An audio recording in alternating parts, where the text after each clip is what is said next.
says police officers need to be protected from people who, quote, either have very poor judgment or sinister motives. Civil rights and media groups are denouncing the law. Well, our Nick Mantis is in for Audrey tonight with a look at sports. And Nick, a Detroit Tigers legend got some exciting news today. Yes, Siobhan. Miguel Cabrera was selected to his 12th All-Star game in his career, but it was Major League Baseball Commissioner Rob Manfred who did all the selecting. We're going to explain what all that means. Plus, a Mid-Michigan native is about to compete in the first ever U.S. Adaptive Open Golf Tournament, and our Ian Kress has the full story that you don't want to miss coming up next.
This is the 6 Sports Desk.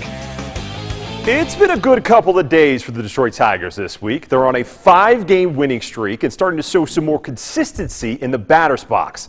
Well, today, one of the greatest Tigers hitters ever, Miguel Cabrera, was named an All-Star for the 12th time in his career.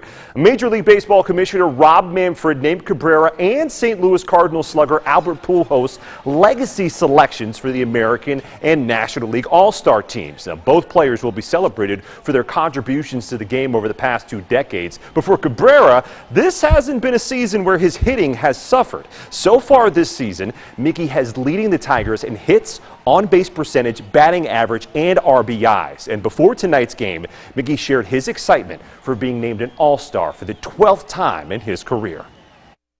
I'm excited right now. I'm excited to be part of the All-Star game.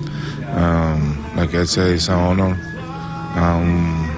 Can't wait to get there, but same time, we got to play today. We got a game today, so I got to focus on that right now. So, I mean, but I'm really happy, you know. Well, as for tonight's game, Javi Baez, the former Chicago Cub, always a fan of the rivalry against the White Sox. He had some fun against them in the 7th inning with the bases loaded. A shot down the left field line brings home Willie Castro and Jeimer Candelario for a 2 RBI double, then telling the fans on the south side to bring all the hate. I love it. I love it. as the Tigers would go on to win their 6th game in a row, 7-5, the final. Sticking with Detroit pro teams, the Detroit Red Wings wrapped up the second day of the NFL draft with 8 more selections this afternoon. And a big theme is that the Red Wings are selecting a good amount of international players. Kind of a theme that reminds us of the former championship-winning Red Wings rosters, like grabbing Dmitry Buchelnikov out of Russia with the 52nd pick in the 2nd round. The Red Wings also picked up 2 new coaches this morning, naming Bob Boughner as the associate coach and Alex Westlund as the goaltending coach. Now, Boughner was most recently the head coach for the San Jose Sharks last season, and Red Wings first-year head coach Derek Lalonde was asked if he'll rely on Boughner's experience in his first year as the head man in charge. 100%. Going into my first camp, that's a unique experience. Obviously, I've been part of many camps, but it's still different when you're running your first camp. So just getting his expertise. So I'm going to lean on him a lot. He checks off a ton of boxes. Again, just very excited to land someone like that with his experience and expertise. And sticking with the NHL draft, the 7th round saw Michigan State sophomore David Gucciardi get selected by the Washington Capitals. Now, Gucciardi appeared in all 36 MSU games in his first season as a Spartan, and he was also able to lead the Spartan freshman with 5 goals and tallying up 6 assists, and will most likely be returning to MSU for his sophomore season under the tutelage of new MSU head coach Adam Nightingale. In just 10 days, the first ever U.S. Adaptive Open will tee off down at Pinehurst Resort in North Carolina. 96 adaptive golfers from all across the world received an invite from the USGA, and our Ian Kress caught up with the lone golfer that is set to represent Mid-Michigan.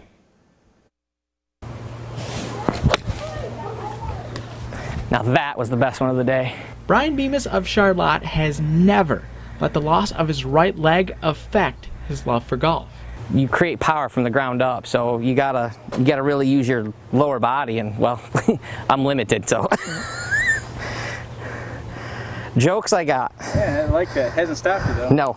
A few more. At 12 years old, Bemis had his leg amputated due to Ewing sarcoma. He has since gone on to win the state's disabled tournament twice and finish in the top 10 in 5 of the last 6 national tournaments that have been held in the U.S. It ultimately is the reason he received an invite from the USGA. I am beyond excited. I think it's 12 or 13 countries that are being represented.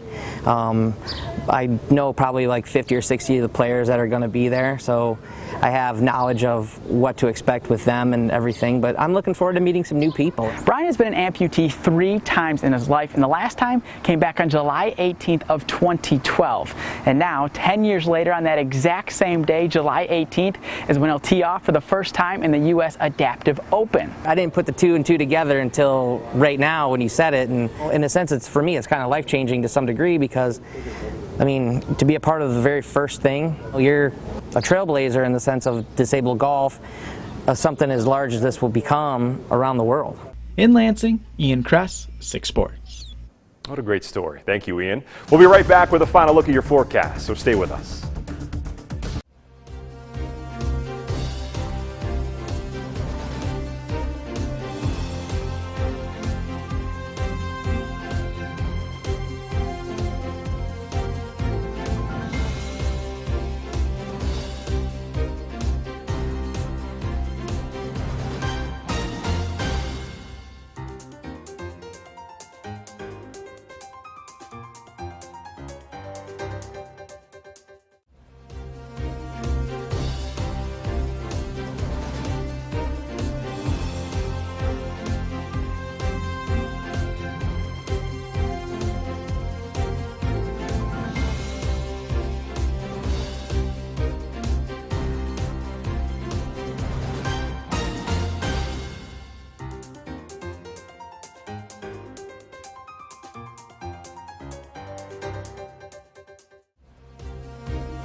You know what's better than a weekend? A weekend with beautiful weather. Oh, Yeah, because you can get outside and enjoy some time, maybe grilling, something like that. Okay. Here is the forecast.